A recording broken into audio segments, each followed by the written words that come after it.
Hello friends, welcome back to my YouTube channel Educraft Academy. आज का हमारा topic है यथार्थवाद के मूल सिद्धांत और विशेषताएं। बात करते हैं पहले यथार्थवाद के मूल सिद्धांत के बारे में। यथार्थवाद के मूल सिद्धांत निम्नलिखित हैं, जो कुछ बिंदुओं से समझाया गया है। पहला, प्रत्यक्ष जगत ही सत्य है। जो हमें सामने दिखाई दे रहा है वही सब चीज़ें क्या है, सत्य हैं। पहला पॉइंट ये है आपका। और यथार्थवादी पदार्थ को सत्य एवं वास्तविक मानते हैं, अतः इस वाद के अनुसार केवल प्रत्यक्ष जगत ही सत्य है अथवा यथार्थ है। जो हमें सामने दिख रहा है, जो हकीकत में चीज़ें हैं, वही सब क्या है, जो प्रत्यक्ष है हमारे, तो वो क्या है, यथार्थ हैं। J.S. रॉस के शब्दों में यथार्थवाद केवल बाह्य जगत की सत्या को ही स्वीकार करता है, अतः यह आत्मगत आदर्शवाद का उल्टा है। आदर्शवाद क्या है, आध्यात्मिक जगत से है, आत्मा परमात्मा से जुड़ा हुआ है। लेकिन जो यथार्थवाद है वो किससे जुड़ा हुआ है, यथार्थ से, हमारे बाह्य वातावरण से, बाह्य जगत से जुड़ा हुआ है। तो ये आदर्शवाद का बिल्कुल उल्टा है। दूसरा पॉइंट दिया है, ज्ञानेंद्रिय ज्ञान का द्वार है। यथार्थवादियों के अनुसार हमें ज्ञान की प्राप्ति इंद्रियों के माध्यम से प्राप्त संवेदना के आधार पर होती है। तो जितना भी हम ज्ञान प्राप्त करते हैं अपने आसपास से, वो सारा किससे लिया गया होता है, वो हमारे ज्ञानेंद्रियों से ही लिया गया होता है। जो हमारी 5 ज्ञानेंद्रियां हैं, उन्हीं से जो अनुभव हमें मिलता है वही यथार्थ है।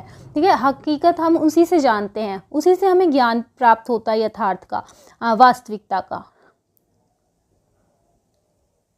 तीसरा पॉइंट है आंगिक सिद्धांत। यथार्थवादियों के अनुसार संसार में जड़ तथा चेतन वस्तु एक अवयव बनाती है। व्हाइट हेड के अनुसार जगत विकास की प्रक्रिया में एक तरंगित अवयव है। परिवर्तन इस तरंगित जगत का मुख्य लक्षण है। शाश्वत वास्तविकता का सार तत्व प्रक्रिया है। मस्तिष्क को अवयव के कार्य के रूप में जानना चाहिए। तो क्या है, हमारे आसपास जितने भी प्रत्यक्ष चीज़ें हैं, उनकी क्या है, एक थ्योरी बनाई जा रही है, एक सिद्धांत बनाया जा रहा है कि हमें ये चीज़ इस तरह से सीखनी है। तो ये सारी चीज़ें क्या है, आंगिक सिद्धांत से जुड़ी हुई हैं। चौथा पॉइंट है पारलौकिकता को अस्वीकार करना। यथार्थवाद के अनुसार इस लोक से परे अन्य कोई लोक नहीं है। जो हमारे प्रत्यक्ष हमें दिखाई दे रहा है वही सारा जो जगत है वही क्या है, सत्य है। इससे अलग कुछ भी नहीं है। यह विचारधारा आत्मा परमात्मा के अस्तित्व संबंधी विचारधारा का खंडन करती है, क्योंकि आत्मा परमात्मा किसी ने देखा ही नहीं है आज तक उनको। तो क्या है, यथार्थवादी इसको मिथ्या मानते हैं, लेकिन जगत को कहते हैं ये यथार्थ है। ठीक है। इसका 5वां पॉइंट है आदर्शवाद का विरोध।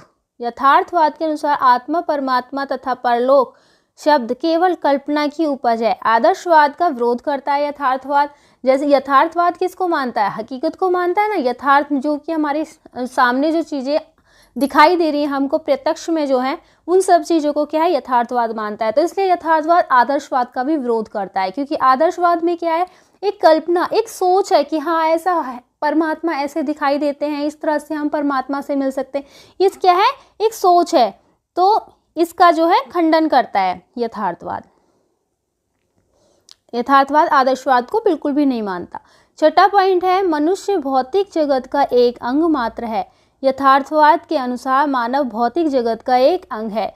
कि हम किससे जुड़े हुए हैं, एक मानव किससे जुड़ा हुआ है, अपने भौतिक वातावरण से जुड़ा हुआ है। हमारे आसपास जितना भी वातावरण है उसी से जुड़ा हुआ है और उसी के बारे में उसे नॉलेज मिलती है। तो ये क्या है, मनुष्य भौतिक जगत का एक अंग माना गया है।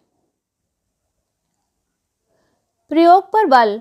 यथार्थवादी विचारधारा निरीक्षण, अवलोकन तथा प्रयोग पर बल देती है। इसके अनुसार किसी अनुभव को तब तक स्वीकार नहीं किया जा सकता जब तक कि वह निरीक्षण व प्रयोग की कसौटी पर सिद्ध ना हो गया हो। तो इसके लिए क्या है, एक प्रैक्टिकली भी प्रयोग पर बल दिया गया है। एक क्या है, एक्सपेरिमेंट पर जो है बल दिया गया है। जब तक हम एक्सपेरिमेंट करके नहीं देखेंगे इस चीज़ से क्या होगा, पत्ती का रंग हरा क्यों होता है, पेड़ का तना कैसा होता है, ये सारी चीज़ें एक्सपेरिमेंट पर ही है। ये क्या है, प्रयोग की कसौटी पर उतारी गई है। तो इस पर भी बहुत बल देता है। 8वां पॉइंट है मानव के वर्तमान व्यवहारिक जीवन पर बल।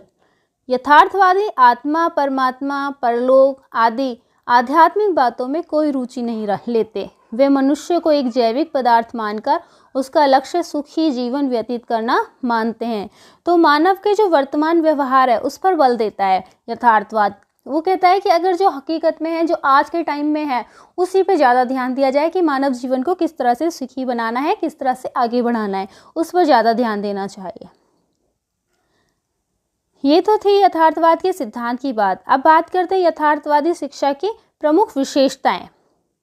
यथार्थवादी शिक्षा की प्रमुख विशेषताएं निम्न प्रकार से हैं। पहला, विज्ञान पर आधारित है। ये यथार्थवाद बालक को उपयोगी तथा व्यवहारिक ज्ञान देने के लिए पाठ्यक्रम में वैज्ञानिक विषयों का समावेश होना चाहिए, क्योंकि हम एक्सपेरिमेंट करके कैसे देखेंगे, जब हमारे पास हमें विज्ञान की समझ होगी तभी तो इसीलिए यथार्थवादी कहते हैं कि पाठ्यक्रम में वैज्ञानिक विषयों का क्या है, समावेश होना चाहिए, प्रयोग होना चाहिए।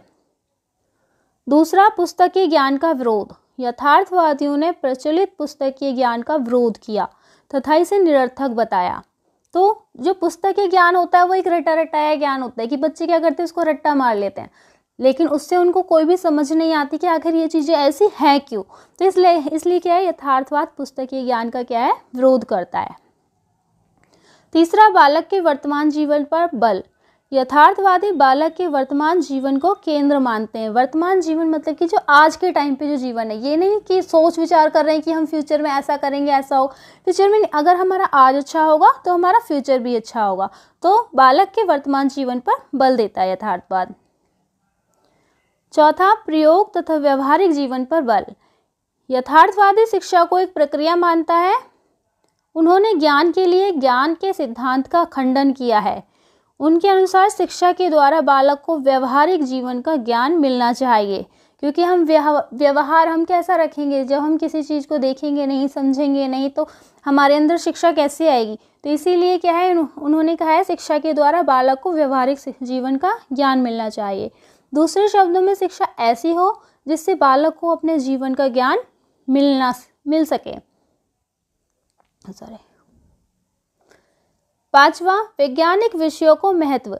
यथार्थवादियों ने बालकों को उपयोगी व व्यवहारिक ज्ञान प्रदान करने हेतु वैज्ञानिक विषयों को प्रमुखता दी है। ये आपको पहले भी बताया कि विज्ञान को अधिक महत्व दिया गया है इसमें।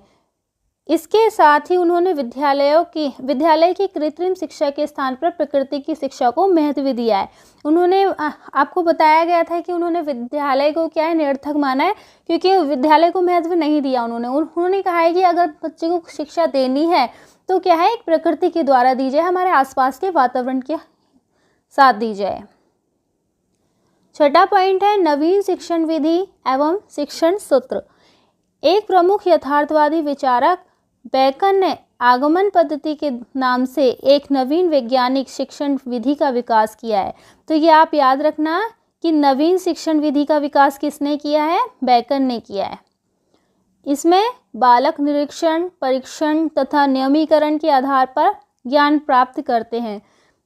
इसके साथ ही कमेनियस ने अनेक शिक्षण सूत्रों की रचना की है, जिससे शिक्षण विधियों में आश्चर्यजनक परिवर्तन आ गया है। तो यहाँ पे नई नई शिक्षण विधियों का प्रयोग किया जा रहा है कि बच्चे किस तरह से शिक्षा लें, किस तरह से उसका निरीक्षण करें, किस तरह से परीक्षण करें, और नियमीकरण के आधार पर क्या है, उन्हें ज्ञान प्रदान किया जाए।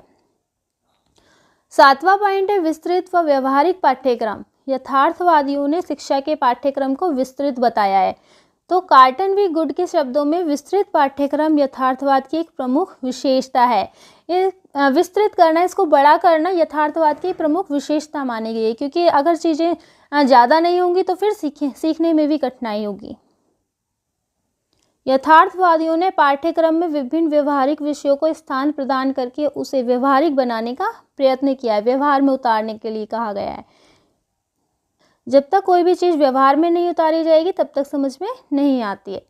आठवां पॉइंट है व्यक्तिकता एवं सामाजिकता दोनों को बराबर महत्व। बेकन के अनुसार शिक्षा का उद्देश्य व्यक्ति को समाज के लिए उपयोगी बनाना है। वस्तुतः यथार्थवादियों ने व्यक्ति और समाज दोनों को आवश्यकताओं को पूरा करना ही शिक्षा का उद्देश्य माना है, क्योंकि व्यक्ति एक सामाजिक प्राणी है, समाज में रहेगा तो समाज के कल्याण की बातें भी उसे समझ में आनी चाहिए, उसका ज्ञान होना चाहिए। और समाज और व्यक्ति जो है समाज से ही सीखता है, इसलिए दोनों ही एक दूसरे की आवश्यकताओं की पूरा करते हैं। इसलिए उन दोनों की आवश्यकताओं को पूरा करना ही शिक्षा का उद्देश्य माना गया है। आई होप आपको ये टॉपिक अच्छे से समझ में आया हो। अगर आपको मेरी वीडियो अच्छी लगी हो तो लाइक शेयर सब्सक्राइब जरूर करें। ओके बाय फ्रेंड्स, मिलते हैं आपको नेक्स्ट वीडियो में।